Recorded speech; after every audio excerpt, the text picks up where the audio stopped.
Kw'izina rya Data n'irya Mwana n'irya Mutima Mweranda, amen. Bene wacu dusangiye ukwemera muri Yesu Kristu, ndabaramukije mu izina rya Yesu Kristu. Nitugire Kristu, dusabikanye ijambo ry'Imana dusanga muri Bibiliya mu Njiri ya Luka ku gigabane cyaho cya kabiri guhera ku karongo ka mbere kugeza ku ka 14. Ijambo rya mbere ry'umutwe twisunga rivuga ngo ivuka rya Yesu. Muri iyo minsi haje itegeko rya Sezari Augusto ryategereza abantu b'isi yose kwiyandikisha. Uwatanguye kubaharura ni Kwiriniyo icariho co mu Busiriya. Bose rero baragenda kwiyandikisha, umuntu wese mu gisagara ciwe. Yozefu nawe nyene ava mu gisagara ca Nazareti mu Bugarire aduga mu Buyuda, mu gisagara ca Dawudi citwa Betelehemu, kuko yamuka mu gisata no mu muryango wa Dawudi. Agenda kwiyandikisha be na Mariya umukenyezi wiwe, nawe yari yibungenze. Bashitseyo rero bahurirana nuko hageze ko yibaruka. Avyara umuhungu, imfura yiwe amworosa udushambara, amuryamika mu bwato bw'inka, kuko bari babuze ikibanza mu buraro. Abungere n'abamarayika. Muri iyo ntara hari abungere baba mu gahinga, barara barakurakuranwa kurarira amasho yabo. Umumarayika w'Umukama arababonekera, ubuninahazwa bw'Umukama burabakikiza, bagira ubwoba bwinshi. Nyamumarayika arababwira ati, subiza umutima mu nda, nje kubabwira inkuru nziza iza kunezereza igihugu cyose. Uyu munsi mu gisagara ca Dawudi umukiza yabavukiye, ni Kristu Umukama. Ikimenyetso kiza kumubamenyesha niki: muza gusanga akayoya karyamye mu bwato bw'inka koroshwe udushambara. Ubwo nyene abandi bamarayika bavuye mu ijuru baja hamwe n'umwe wa mbere bashimagiza Imana bavuga bati, Imana nini nahazwe hejuru mu ijuru, kw'isi naho hayagwe amahoro mubo Imana ikunda. Bene wacu muri Yesu Kristu, iri ni jambo ry'Imana. Dushima Imana. Alleluya, amen, alleluya, alleluya, alleluya, amen, amen. Bana b'Imana rero, turiko turazirikana ivuka rya Yesu Kristu, twishimiye urukundo Yesu yadukunze rwatumye ava mu ijuru akaza kubana natwe. Nubwo tuzirikanye ivuka rya Yesu, ariko Noheli izoba kwa gatatu. Akarongo ka mbere karavuga ngo muri iyo minsi haje itegeko rya Sezari Augusto ryategereza abantu b'isi yose kwiyandikisha. Ibi nitwo bihagararako cyane, gusa turumva ko itegeko ry'umutegetsi ryari ryasohotse ko abantu bose bagomba kubarurwa kwiyandikisha. Abantu cyane cyane babaye impunzi nibo bazi iyi itegeko ryo kubarurwa ryageze. Nta numwe asigara muhira, naho buri kigaba uragenda kwiyandikisha, kuko umenya uti ninagenda kubarurwa sinzoronka ibifungurwa. Kabiri, uwatanguye kubaharura ni Kwiriniyo icariho co mu Busiriya.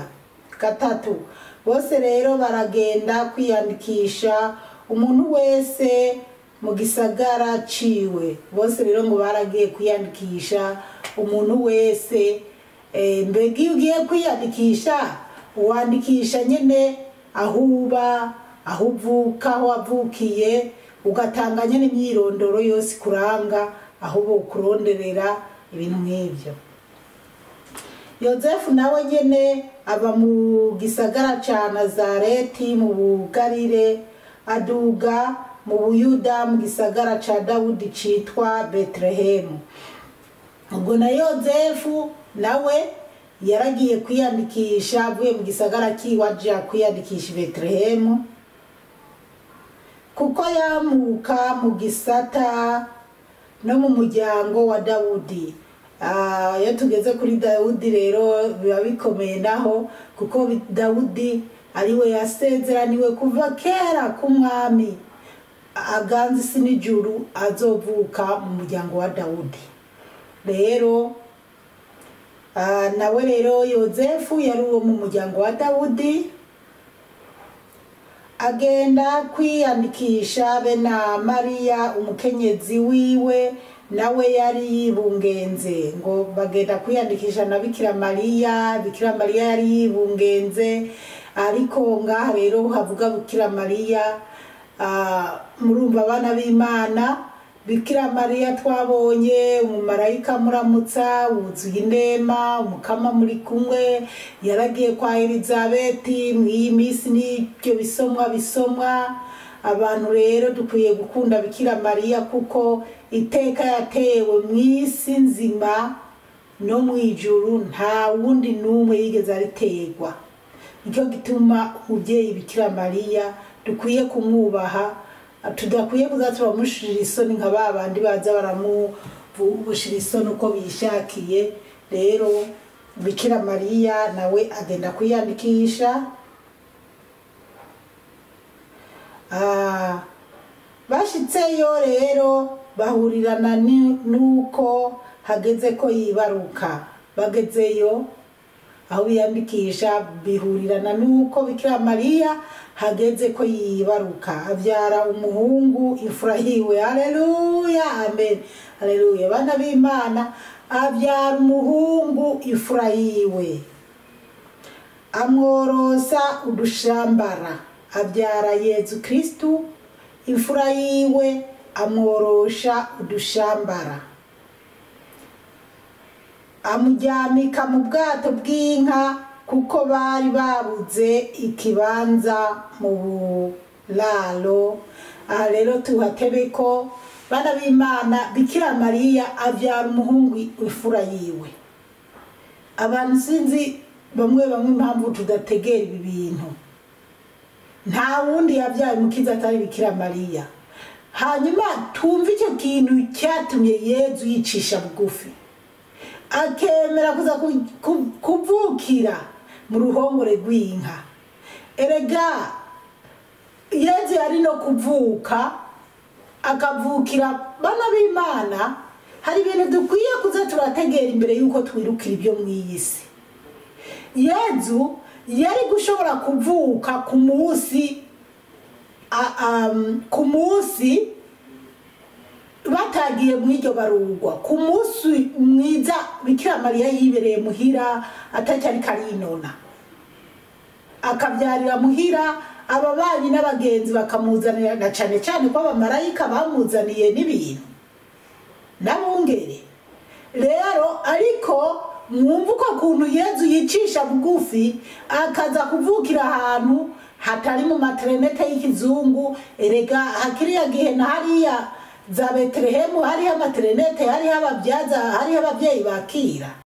Mu Burundi ibintu bitarakomera ngo amavuriro asakare, naho ranja kwa nyogokuru nkumva ijoro baraje kumuvyura ngo naze kwakira umuvyeyi, kuko yabazwi hariho haba hazwa abavyeyi bakira. Noneho tugiye mu Banyisirayeli muri Egypt cyangwa se muri Egiputa, aho Farawo yategeka ngo baze baravyara abana babica, hari habakirizi ku buryo umwami yababwiye ati umwana avutse muca muniga, umwana avutse muca muniga. Ariko Moses amaze kuvuka nyina aramuhisha, kandi babanje kuza bavuga ati baravuga abakirisitu bajya abantu ntibabyara nk'uko twebwe tubyara. Ugenda usanga yamaze kubyara noneho kwica umwana wiwe gute yamaze kumushikana. Rero Yezu yari gushobora kuvukira muhira Bikira Mariya atari muri urwo rugendo rwo kugenda yongera ibaze kugenda kuvukira i Betelehemu, nyuma bagafata akayoya haciye umunsi haciye iminsi ngahe basubira. None yamaze iminsi ndwi kujya babitubwira byonyene. Hari aho tuzobona ko mu minsi 8 yajyanywe kugenyerwa hamwe bamujana mu gisengero na Simeo akavuga amajambo. Ariko uko biri kose Bikira Mariya yaramubyaye yatashe uruzogi rukirikata rutaravako. Rero bana b'Imana twumve ko tudakwiye guhahamukira iby'isi kuko Yezu abigaba byose. Kandi imyaka 30 yamaze mu isi yari kuba yararira hamwe nawe mu by'isi akavuga ati ibi byose ni iby'iwanje, reka ngira ngendere mu modoka nziza ngendere ku ndogo bweshaka. Kiriya gihe Yezu yari kuba yaranakoze n'imodoka abamarayika bakayikura mu ijuru canke Imana ikavuga rimwe imodoka ikaboneka imeze neza atari zizacu twiriwa Imana dutabare cyane duhe kubitahura cyane. Rero Bikira Mariya ngo avyara umwana w'umuhungu ifura yiwe, naho vyomera gute ntabwo bizigera bikugwaho. Bikira Mariya Yezu ni umwana wa Bikira Mariya, ni imfura yiwe, Bibiliya irabyemeza. Rero twebwe ibyo twivugisha tuvuga ngo yanga urumva ngo yabaye bufashe, ntabyo yafashije. Yaramutwaye amezi 9, umumarayika yarabimubwiye aribungenga abyara imfura yiwe. Bana b'Imana twubahe Yezu. Rero imbere yuko turirira amatungo y'ibyisi tuze tubanza kwiyumvira ko Yezu yaricishije bugufi, Bikira Mariya yaraciye bugufi, na Yozefu baremeye ubukene barimwo barabyihanganira. Rero tureke guhemuka kugira tubeho mu isi twuzuje ibintu kugira ngo tukunde tubone ko turabatunzi gusumba abandi. Imana idutabare cyane. Amworosha udushambara amujyamika mu bwato bw'inka kuko bari babuze ikibanza mu buraro. Amworosha udushambara yaramubyaye arabura. Umva yagiye atiteguye atazi ko aza kubyara. Ubwo nyene bahajya yarari kwa banyene z'inka nibo baza batabagura uturemberembe cyangwa utwo uduhuzu bataye tihe gerageza upfuka umwana mu bindi utugira utu nta mapapere si bamwambitse. Nta Imana yo mu ijuru dutabare cyane. Hanyuma duce twiyumvira mu iyi si iyo umugore w'umutegetsi yibungenze, iyo agiye kubyara amapapere si ibintu mbese nyene ibigezweho. Rero Yezu yicishije bugufi, natwe twige guca bugufi. Imana yo mu ijuru iduhe kubitahura cyane.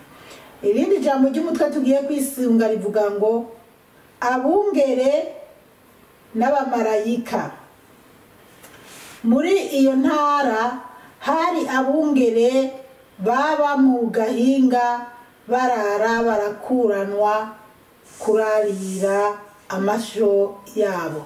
Ngo muri nyantara hari abungere barara barakuranwa baraririye amasho yabo, baraririye intama, impene, inka, nyene nibyo bari bacunze ibitungwa byabo. 9 umumarayika w'Umukama arababonekera, ubu ninahazwa k'Umukama burabakikiza bagira ubwoba bwishi.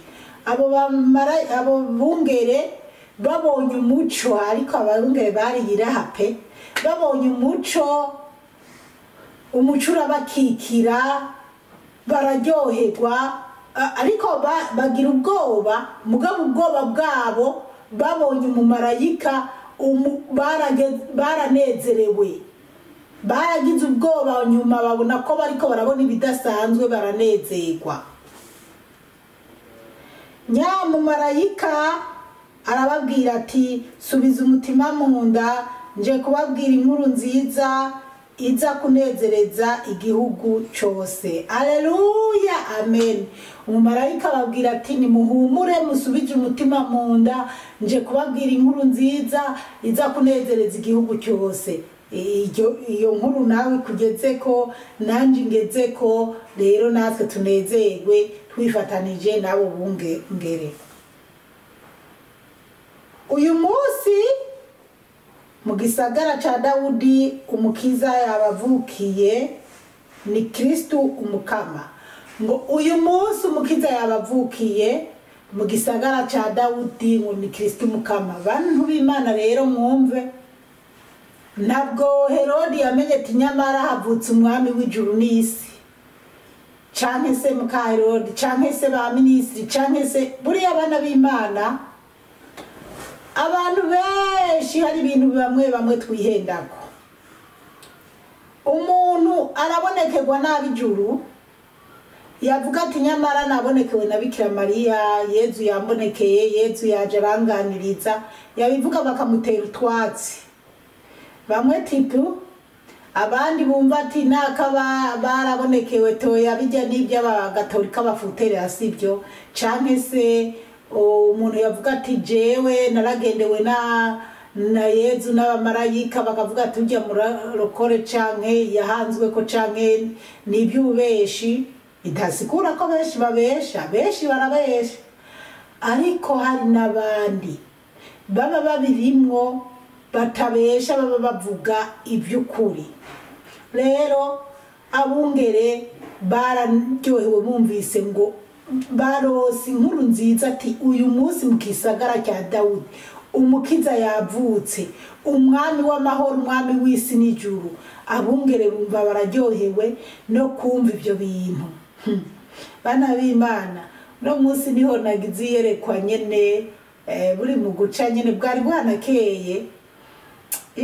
Ndarota ibintu nubwo ntabonye iherezo ryabyo, ariko gusa nanezerewe cyane, kandi yaciye binyereka nyene kuko mu byo neretswe singiye kubivuga ku burebure, ariko nyene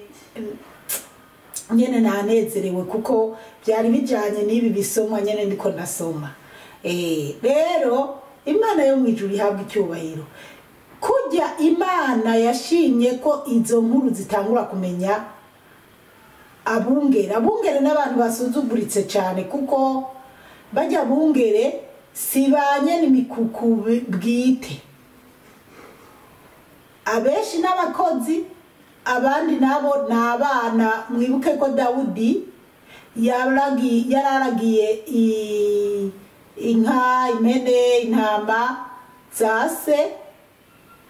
Bakuru biwe ari abantu b'abagenero banyaye bakomeye, we yari muto mu bandi, niwe yazararagira ibyo bitungwa.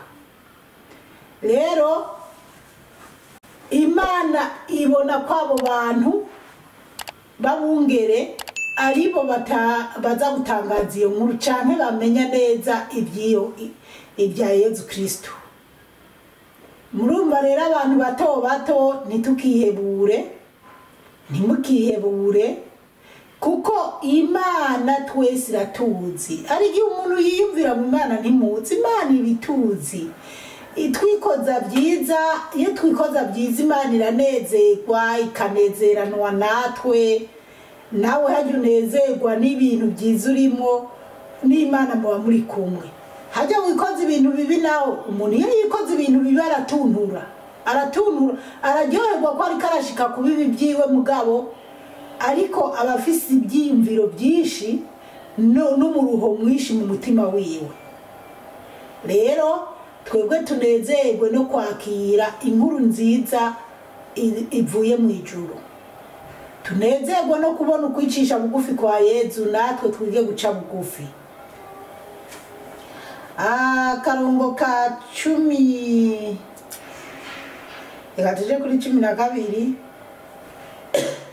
Ikimenyetso kiza kumubamenyesha niki, muza gusanga akayoya kajyanye mu bwato bw'inka koroshwe udushambara. Akayoya kajyanye mu bwato koroshwe udushambara.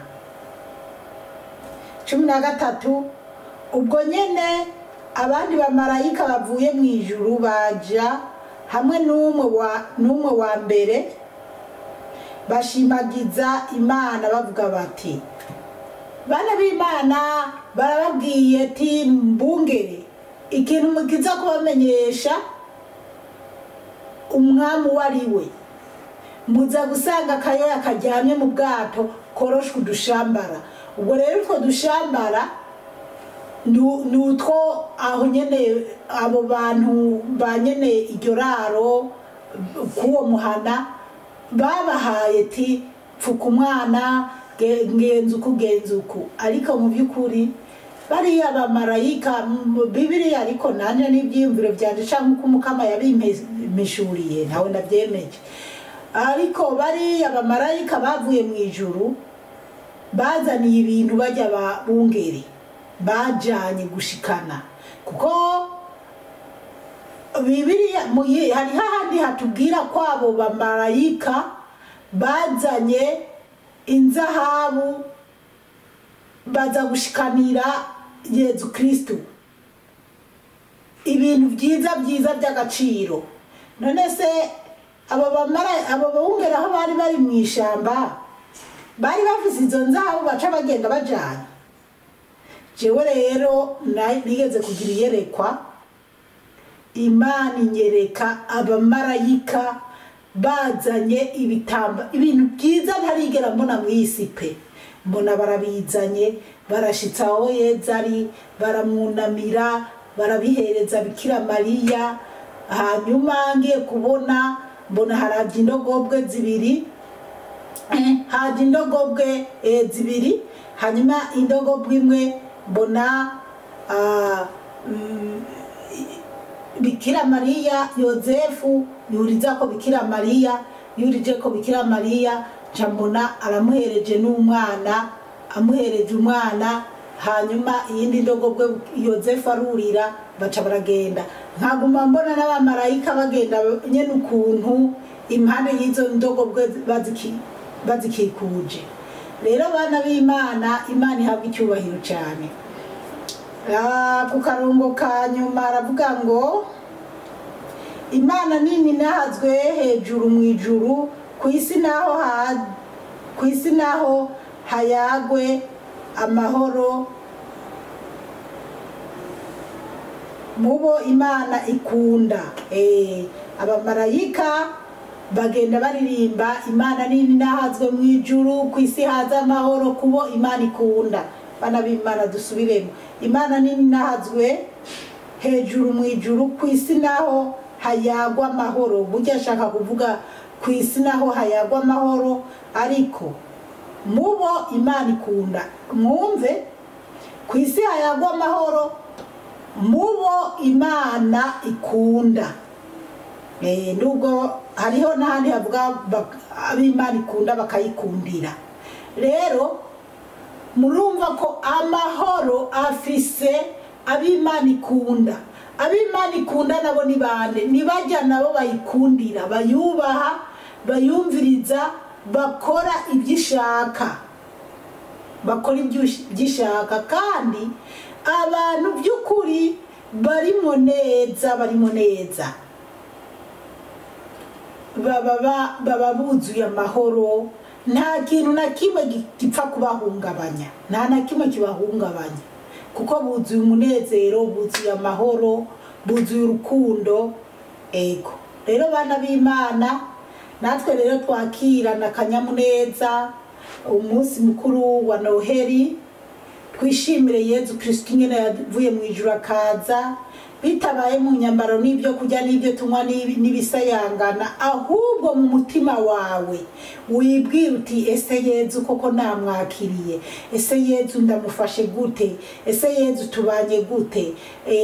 Nayo ubundi tureke kwishinga iby'isi, twishinge ahubwo Yezu yashimye ubworo.